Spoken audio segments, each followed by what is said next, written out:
বলছি এখন চলে যাইবো, নিজের কর্মস্থানে যেতে লাগবে, পরে কথা বলবো, টাটা বাই বাই, ভালো থেকো। হ্যাঁ তুমিও ভালো থেকো, টাটা বাই বাই।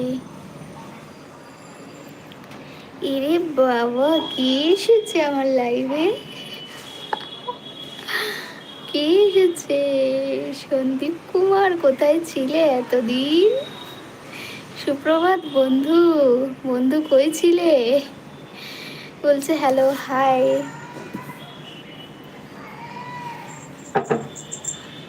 কেমন আছো? নতুন দেখছি। নতুন দেখছো নাকি? কোথায় হারিয়ে গেছিলে বন্ধু? আমার লাইভ কি ভুলে গেছো আর আসো না কেন? আমি তো হেব্বি আছি। আচ্ছা হেব্বি আছো বন্ধুকে ছাড়া? আমি ভাবলাম আমার পুরাতন সেই বন্ধুগুলো কোথায় যে গেল হারিয়ে, এখনো